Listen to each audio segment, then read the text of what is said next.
ఏపీలో ఇప్పుడు రైతుల పరిస్థితి అరణ్య రోదన. వారి బాధ వర్ణాతీతం. రైతులకి మంచి జరగాలని వైఎస్ జగన్ గత 5 ఏళ్లలో ఆర్బీకేలను ఏర్పాటు చేశారు. కానీ ఇప్పుడు ఆర్బీకేలను అటకెక్కించిన నారా చంద్రబాబు నాయుడు అన్నదాతల్ని రోడ్ల పాలు చేశారు. కారుమూరి వెంకట నాగేశ్వరరావు గారు మాజీ మంత్రి. రైతులకి గిట్టుబాటు ధర కల్పించాలి, రైతులకి అన్ని రకాలుగాను మేలు జరగాలి, మంచి జరగాలని గత ప్రభుత్వం జగన్మోహన్ రెడ్డి గారు ఓ పారదర్శకతోటి ఆర్బీకేలను ఏర్పాటు చేసి ఆర్బీకేల ద్వారా ధాన్యం కొనుగోలు చేసి అవి రైస్ మిల్లుకి చేరేటట్టు ఒక ఆఫీసర్స్ అందరినీ కూడా ముందే పెద్ద ఎత్తున స్టడీ చేసి అన్ని ఏర్పాట్లు చేసేవారు. ముందే ముఖ్యమంత్రి గారు మనకి సీజన్ వస్తుందంటే దానికి తగ్గ agriculture and civil supply departments తోటి మీటింగ్ పెట్టి అధికారులకు అందరికీ సూచనలు ఇచ్చి ఏ ఒక్క రైతు కూడా గిట్టుబాటు ధర కోల్పోకూడదు, ధాన్యం సకాలంలో చేరాలి, గన్నీ బ్యాగ్స్ కు లోటు లేకుండా ఉండాలి, వెహికల్స్ కి ఇబ్బంది లేకుండా ఉండాలి, వెహికల్స్ ని ఏర్పాటు చేసి transport charges, gunny charges, labour charges అన్ని కూడా ప్రభుత్వమే భరించి డైరెక్ట్ రైతు అకౌంట్ లో పడేలాగా చేసిన ఘనత గత ప్రభుత్వం జగన్మోహన్ రెడ్డి గారి పరిపాలన.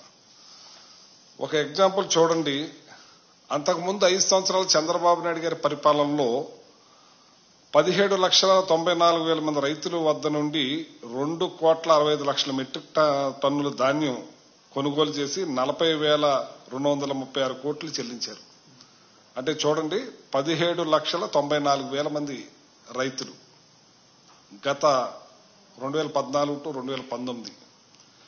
అదే మా ప్రభుత్వం గత జగన్మోహన్ రెడ్డి గారి హయాంలో 37,70,000 మంది రైతుల వద్ద నుండి 3,40,25,000 మెట్రిక్ టన్నుల ధాన్యం కొనుగోలు చేసి 65,225 కోట్లు చెల్లించాం.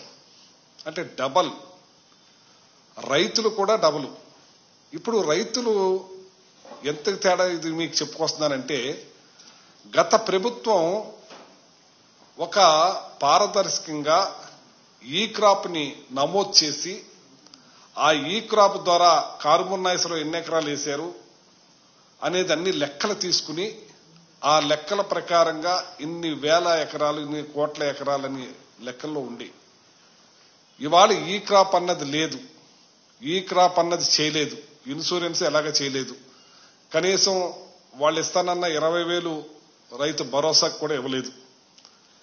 ఇవాళ ఈ రైతు ఇన్ని రకాల బాధలు పడటానికి కారణం, గతంలో 17,00,000 మంది రైతులు దగ్గర కొంటే మా ప్రభుత్వం 35,00,000 మంది దగ్గర డబల్ కన్నా ఎక్కువ రైతుల దగ్గర కొంటే తేడా ఏంటంటే ఇప్పుడు మళ్ళీ అదే పరిస్థితి వచ్చేసింది, పాత పరిస్థితి.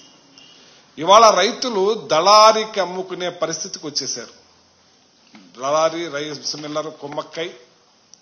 ఇవాళ ప్రభుత్వం ఏర్పాటు ఏమి చేయకుండా, ప్రభుత్వం అధికారుల్ని పెట్టకుండా, గత ప్రభుత్వం అధికారులే ధాన్యం రాసుల దగ్గరికి వెళ్లి శాంపిల్స్ తీసుకుని అది ధాన్యాన్ని తెప్పించుకుని ఆర్బీకే నుంచి మళ్ళీ మిల్లుకి వెళ్లేటట్టు ఇక్కడ ఆఫీసర్స్ ఉండేవారు, అక్కడ మిల్లు దగ్గర ఆఫీసర్ ఉండేవారు, కస్టోడియం ఆఫీసర్. వాళ్ళ ధాన్యాన్ని దింపుకుని వాళ్ళకి ఇబ్బంది లేకుండా చేసేవారు. డైరెక్ట్ ఏదైతే మద్దతు ధర ఉందో అది అకౌంట్ లో పడేలా చేసేవారు. ఇవాళ అది లేదు. ఇవాళ పంట దిగుబడి తగ్గింది, దానికి తగ్గట్టుగా వాళ్ళకి 1,720 రూపాయలు బస్తాకి రేటు కూడా అందటం లేదు. పూర్తిగా ఇవాళ రైతుల్ని గాలి కొదిలేసి, కొనుగోలుని గాలి కొదిలేసి చాలా ఇబ్బంది చేస్తా ఉన్నారు. ఇవాళ చూడండి, మీకు ఎగ్జాంపుల్ ఇప్పుడు చూపిస్తాను. సాక్షాత్తు సివిల్ సప్లై మంత్రిని ఆ రైతులు కళ్ళంపై నీళ్లు ఎలా పెట్టుకుంటారో ఒకసారి చూడండి.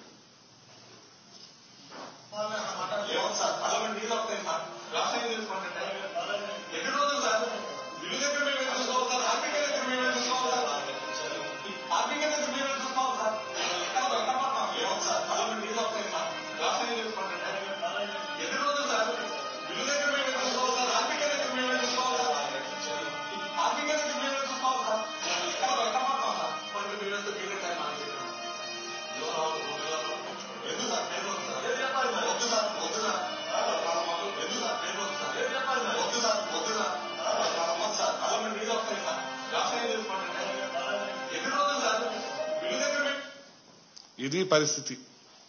రైతుల పరిస్థితి చాలా దారుణంగా ఉంది. పేరు చెప్పడానికి కూడా భయపడుతున్నారంటే అక్కడ పరిస్థితులు ఎలా ఉన్నాయో చూడండి ఒకసారి. అలా అరణ్య రోదన, కళ్ళంట నీళ్లు పెట్టుకుంటున్నారు అన్నదాత ఇవాళ ఎవరు లేకపోయినా పర్వాలేదు, డాక్టర్ లేకపోయినా పర్లేదు, యాక్టర్ లేకపోయినా పర్లేదు, ముఖ్యమంత్రి లేకపోయినా పర్లేదు, ప్రధానమంత్రి లేకపోయినా పర్లేదు, బస్సు లేకపోయినా పర్లేదు, విమానం లేకపోయినా పర్లేదు, రైతు అన్నవాడు లేకపోతే మనం భోజనానికి లేక కాళ్ళు కడుపులో పెట్టుకుని చనిపోవలసిన పరిస్థితిని, అటువంటి అన్నదాతకి మనం తోడుగా నిలవలేకపోతున్నాం. జగన్మోహన్ రెడ్డి గారు ఎవరు లేకపోయినా పర్లేదు, అన్నదాతకి, ఈ రాష్ట్రానికి, దేశానికి రైతే వెన్నెముకని బాసటగా నిలిచారు, గిట్టుబాటు ధర అందించారు. ఆ కాలంలో వర్షాకాలంలో కూడా మొక్కలు వచ్చిన, రంగు మారిన, నోకవుతున్న దగ్గరుండి రైస్ మిల్లర్లకు తోలి వాళ్ళ కూడా రైతుల మిల్లర్స్ కూడా సహకరించి వాళ్ళందరికీ కూడా డబ్బులు సకాలంలో పడేలాగా వెంటనే చేశాం. రైతులందరూ కూడా ఆనందంగా ఉన్నారు, రైతులందరూ కూడా ఇదిగా ఉన్నారు. మళ్ళీ మొదటకు వచ్చేసింది. ఇవాళ వాళ్ళ బాధలు చూశారు కదా. ఇవాళ చూడండి, వరి రైతుపై తేమ కత్తి రకరకాలుగా. ఇది ఏ పేపరు? ఆంధ్రజ్యోతి పేపర్లో రైతుల గురించి ఏ రకంగా మాట్లాడారు. అలాగే ఈనాడు పేపర్ చూడండి, చూశారు కదా. అది వరి రైతులపై తేమ కత్తి, పంట కొనుగోళ్లకు నిబంధనలు, కొన్ని పంటల్ని కొనలేమంటున్నారు. ఎంత బాధలు అనిపిస్తున్నారంటే అంత బాధలు అనిపిస్తున్నారు రైతులు. అమలు కాని ప్రభుత్వ ఆదేశాలు, తేమ శాతం, ఇతర కారణాలతో మద్దతు ధరలో భారీ కోత, తీవ్రంగా నష్టపోతున్న అన్నదాతలు. ఒకవైపు ప్రకృతి. ఇది మా పేపర్ కాదు, ఆంధ్రజ్యోతి. అలాగే ఈనాడు, కమిషన్లే ప్రాణం, కర్షకులు పణం. కమిషన్లే ప్రాణం, కర్షకులే పణం. ఎన్ని బాధలు పడుతున్నారో చూడండి. ఎక్కడ ధాన్యం అక్కడే, కళ్ళాల్లో ధాన్యం, బస్తాల్లో ధాన్యం, మిల్లుల్లో ముందు, లారీల్లో ధాన్యం రోజుల పాటు వేచి చూడవలసిందే. లారీలు దొరక్క వైనం ఒకవైపు, వాతావరణం మరో పక్క, తుఫాను హెచ్చరికలతో అన్నదాతలు అల్లాడుతున్నారు. ఈనాడు మేం కాదు చెప్పేది. దళారికి రొక్కం, రైతుకు దుఃఖం. దళారికి రొక్కం, రైతుకు దుఃఖం. డబ్బులన్నీ దళారి పాలు. ఇవాళ ఎంత ఘోరంగా ఉందంటే అంత ఘోరంగా ఉంది. అలాగే రైతులకు ప్రభుత్వం సహకరించటం లేదు. గతంలో ఈ పద్ధతి ఉండేది కాదు. రైతులకు అన్ని విధాల ముందునే జగన్మోహన్ రెడ్డి గారు ఒక ప్రణాళిక తయారు చేసి అధికారులకి, మంత్రులకి అందరికీ సూచనలు ఇచ్చి వాళ్ళకి ఏ మాత్రం కూడా ఇబ్బంది లేకుండా, సంచి కూడా ఇబ్బంది లేకుండా చేసేవాళ్ళం. ఇవాళ సంచులు ప్రభుత్వం ఇచ్చే పరిస్థితుల్లో లేదు. సంచులు కూడా దళారీలే ఇస్తున్నారు, వెహికల్స్ కూడా దళారులే పెడుతున్నారు, అమాలిసిని కూడా దళారునే పెడుతున్నారు. ఇవాళ వాళ్ళ అన్న రేటు ప్రకారమే కొనే పరిస్థితికి వచ్చేసారు. ఎంత దారుణం అంటే అంత దారుణంగా ఉంది పరిస్థితి. ఇది ఎలాగంటున్నాను, ఏమన్నా బాగుందా అని అంటున్నాను నేను. రైతుల నుంచి కొనేది దళారీ, ప్రభుత్వానికి అమ్మేది దళారీ. మీకు గతంలో ఈ క్రాప్ ద్వారా ప్రతి రైతు ఆర్బీకే ద్వారా రైస్ మిల్లుకి అమ్ముకునేవాడు, చిన్న రైతుతో సహా. మీకు ఇందాక ఎక్చేస్తూ చూపించాను. గత ప్రభుత్వంలో 17 లక్షల చిల్లర మంది, మా ప్రభుత్వంలో 35 లక్షల మంది పైబడి మనం డైరెక్ట్ ధాన్యం కొనుగోలు చేసి వాళ్ళ అకౌంట్లో వేసేవాళ్ళం, including labour, transport, gunny bags తో సహా. ఇవాళ ఆ పరిస్థితి కరువైంది. పేరుకు మాత్రం ప్రభుత్వం ధాన్యం కొనుగోలు లేదు. పేరుకు మాత్రం ప్రభుత్వమే, ధాన్యం కొనుగోలు మాత్రం దళారీలే. దళారీ వ్యవస్థ విచ్చలవిడిగా పెరిగిపోయింది. గతంలో జగన్మోహన్ రెడ్డి గారు ఉన్నప్పుడు దళారీ వ్యవస్థను పూర్తిగా మాఫీ చేశాం. రైతు డైరెక్ట్ గా ధాన్యం అమ్ముకునేలా చేసే కార్యక్రమం చేశాం. ఇప్పుడు మిల్లర్స్ వ్యాపారులు ఈ దళారులు సిండికేట్ గా ఏర్పడి మరి ఇవాళ 1300కి 1400కి కొంటున్నారంటే ధాన్యం రైతులు అలోలక్షణాన్ని బాధపడుతున్నారు. ఓ పక్క వర్షాల వల్ల పంట దిగుబడి తగ్గిపోయి 25 బస్తాల నుంచి 30 బస్తాలే పండుతున్నాయి. పంట కూడా తగ్గిపోయింది. కానీ ఆ రైతులకి గిట్టుబాటు కూడా ధర కూడా కిడతలేదు, రావట్లేదు. చాలా బాధపడుతున్నారు. ఎవరికి చెప్పుకోలేని పరిస్థితిలో ఉన్నారు. సాక్షాత్తు మంత్రి ఏమని చెప్తున్నారు? మీరు ధాన్యాన్ని దళారులకి అమ్మకండి, మీ ధాన్యం ప్రభుత్వం కొంటది అంటుంది.